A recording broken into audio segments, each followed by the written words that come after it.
Oke, Assalamualaikum.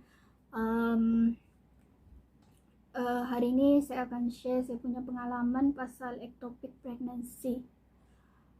Oke, sudah sebulan saya tidak upload apa-apa video. Salah satu sebab adalah sebab masa saya pregnant tuh saya memang sangat tidak larat untuk buat video atau edit video, memang sangat tidak larat. Dan sekarang ini alhamdulillah sudah 2 minggu daripada post-op ectopic. So ada oke sikit alhamdulillah, dan luka pun sudah kering, and saya pun macam ada tenaga sudah sikit untuk buat benda-benda yang biasa saya buat, tapi masih dalam pantang. Oke, so sekarang kita akan cerita pasal ectopic pregnancy. Oke, apa tuh ectopic pregnancy? Ini melalui saya punya pemahaman lah. Ectopic pregnancy ini ialah di mana telur yang kita sudah senyawakan tuh, ataupun selepas kita bersama suami, dia sepatutnya akan, selepas disenyawakan dia sepatutnya bergerak ke arah rahim dan melekat di situ dan membesar di situ jadi baby sampailah kamu melahirkan. Tapi dalam case ectopic nih, dia berada selalunya di bahagian tiub, ataupun dia melekat di tempat selain daripada rahim, dan di situ dia akan membesar. Tapi disebabkan kita punya tiub ataupun kita punya bahagian over ini tidak boleh meregang macam mana rahim kita meregang,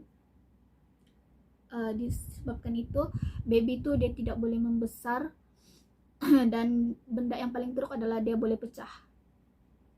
And dalam case saya punya ectopic tuh sudah pecah dan dia menyebabkan internal bleeding.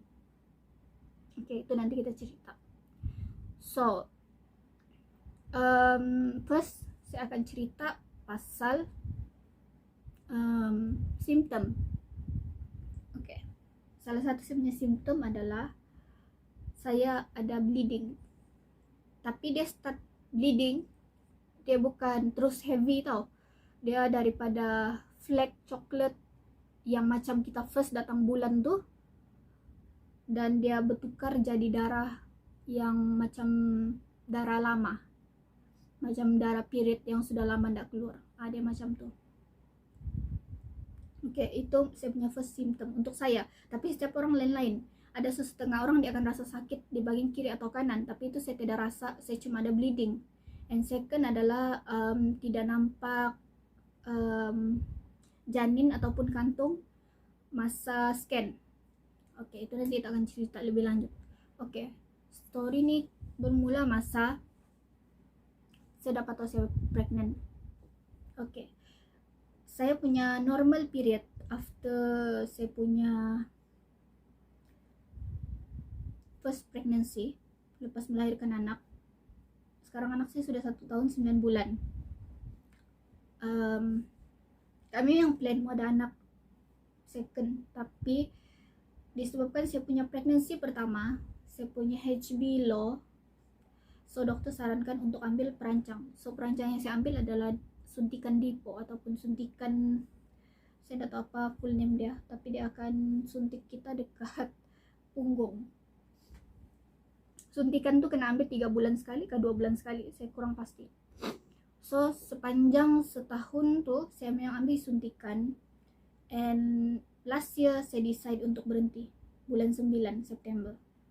So saya berhenti bulan 9, and saya tahu saya mengandung adalah bulan 3 tahun 2021 nih, bulan March.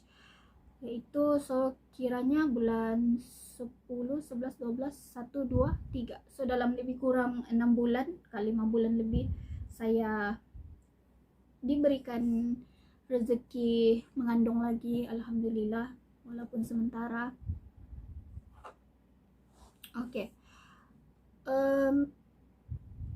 masa saya tahu saya pregnant tuh sebenarnya bulan 3, 12 hari bulan, 12 atau 11 saya lupa. Tapi disebabkan saya punya first normal period selepas ambil suntikan apa semua adalah pada bulan 1 tahun nih, 2021 nih, bulan Januari, dan saya datang bulan masa itu adalah 11 hari bulan, And saya punya cycle yang kedua masa bulan Februari adalah 10 hari bulan 2 2021. Sebab saya memang akan track saya punya period cycle sepanjang selepas saya kawin ni lah. Sebab kita memang sebagai perempuan memang kena track pun supaya kita boleh detect sama ada kita mengandung atau tidak. So masa bulan 3 saya memang sudah ada insting. Kamu faham kan insting yang macam rasa bila kita punya badan ni lain macam, dia macam sudah tahu ada something dengan kita punya badan. So waktu tu saya decide, masa saya lambat period 2 hari sudah bulan 3 tu, and saya decide untuk buat tes di rumah. And saya beli tes tu pun tidak ada orang tahu, husband saya tidak tahu, saya punya family mentua tidak tahu. Dan saya pergi beli masa keluar dengan dorang. Dan saya beli dekat Guardian. Saya beli 2 jenis, satu yang jenis strip dan satu yang jenis keset. 2 tu 8 ringgit lebih, sebab satu pregnancy test tu harganya macam 4 lebih macam tu, saya lupa sudah. And saya tes sebelah petang. Selepas saya beli tu, kami jalan sebelah petang tu, saya beli, and saya tes petang tu juga. And waktu tu dia negatif tau. Sebab maybe salah satu sebab dia adalah jenis pregnancy test yang murah. Dan orang cakap sepatutnya kalau kita mau ambil pregnancy test, kita kena guna urine yang pertama, yaitu kiranya urine yang sebelah pagi, air kencing sebelah pagi, yang first. So waktu tu saya tidak kecewa lah, tapi saya just macam maybe okay, tak apa, bukan rezeki. Tapi the next day saya decide untuk buat lagi satu pregnancy test. Masa tu hari Jumaat, saya mau pergi kerja, saya mau ready pergi kerja apa semua, and saya decide untuk buat satu test lagi. Sebab saya beli 2 kan. And bila saya buat test, saya tengok satu line saja, tapi saya tidak buang lagi pregnancy test tu. Saya simpan and saya mandi, and lepas tu saya masuk bilik and ready untuk pergi kerja. Terdetik untuk cek balik pregnancy test. Saya keluarkan balik, tengok, and ada 2 line. Tapi satu line tu sangat samar, tapi boleh nampak 2 line. And waktu tu memang sangat happy, sangat excited, sebab waktu tu 12 atau 11 hari bulan saya buat pregnancy test tu, sepatutnya itu adalah mengucap berita yang paling gembira. Sebab waktu tu supposed to be my mother-in-law punya birthday, and itu adalah hadiah yang memang saya rasa dia tunggu-tunggu untuk ada second cucu. Tapi masa tu saya decide untuk tidak bagi tahu siapa-siapa, saya cuma bagi tahu my husband je. And macam biasa my husband punya reaction pun macam okay, alhamdulillah apa semua kan. Okay, situ part 1, pregnancy test positif. Okay. After masa saya buat tu hari Jumaat kan, and after tu hari Sabtu, Ahad berlalu macam tu, and the worst part start waktu hari Isnin. Waktu tu pagi-pagi saya bangun, and saya boleh nampak ada darah, tapi dia cuma bercampur dengan lendir, tapi dia cuma macam satu jaringan, satu titis, tidak tahu, tapi dia memang sangat sikit. And waktu tu memang saya ni jenis yang cepat panik, and saya terus bagi tahu dengan husband, mari pergi klinik, kita pergi scan apa semua sebab dia ada darah keluar sedikit. So pagi-pagi tu saya terus minta emergency leave daripada tempat kerja, and terus pergi klinik. Dan saya pergi klinik, ada satu klinik yang biasanya kami pergi di sini,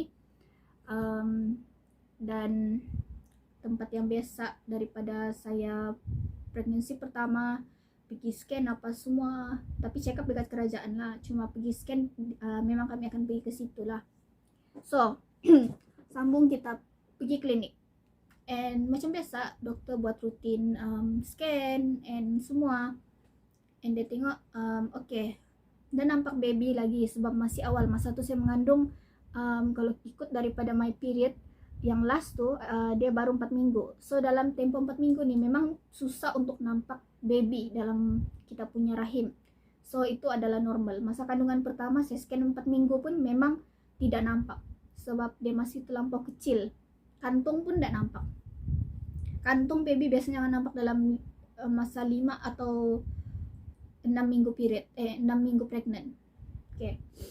And tapi after scan semua, dokter tuh cakap oke, nanti kamu datang 2 minggu lagi dan kita tengoklah macam mana sama ada kantung baby atau tidak. So waktu itu memang lega sebab dokter cakap semua fine, tidak masalah, itu normal apa semua, sebab darah pun bukannya banyak, 1 titik saja.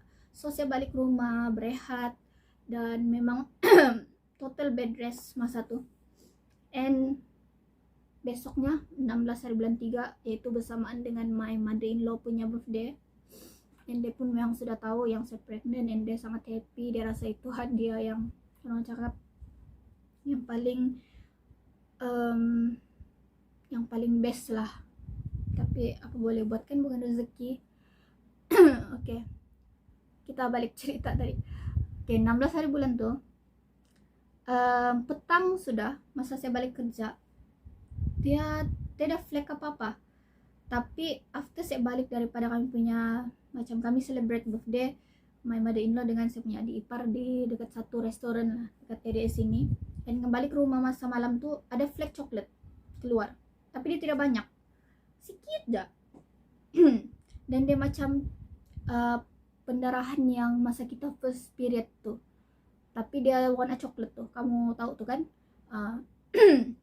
And masa tuh saya tidak pikir apa-apa, just biarkan saja. Sebab satu bukannya banyak pun, sedikit saja.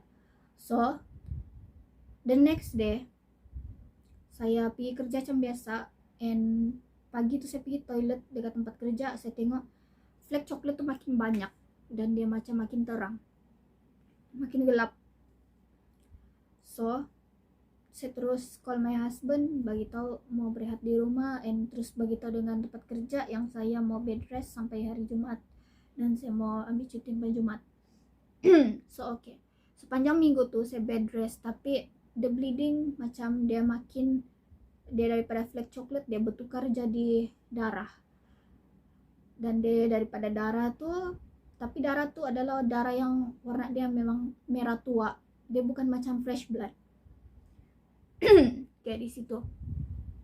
And dia macam masa hari Jumat tuh, minggu tuh yang saya ambil cuti tuh, saya terus pergi second klinik lagi untuk minta second opinion daripada dokter, and saya jumpa benda yang sama juga, dia buat dia scan apa semua, dan dia bagi tahu benda yang sama juga macam the first klinik yang saya pergi.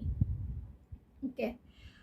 Memang lega dengar dokter tuh cuma cakap maybe terlalu banyak buat kerja ataupun penat, ataupun mungkin itu juga salah satu tanda keguguran, tapi disebabkan saya tidak rasa apa-apa sakit di perut, so dokter cakap cuma bed rest. Oke, masa itu lega, tapi dalam masa yang sama jauh di sudut hati itu memang tahu something wrong with my pregnancy, tapi masa itu kuatkan hati and think positif saja, and malas mau pikir benda yang boleh buat kita stres. And lepas daripada tuh pergilah hari Sabtu, hari Ahad, and Sabtu Ahad tuh bleeding tuh macam makin heavy, tapi dia tidak heavy yang terlalu banyak macam period tuh, dia cuma bertukar kepada darah merah tua. Sampailah hari Senin tuh saya pergi kerja macam biasa, and waktu tuh memang saya terfikir untuk oke, cukup, better kita pergi hospital besar and tengok apa masalahnya.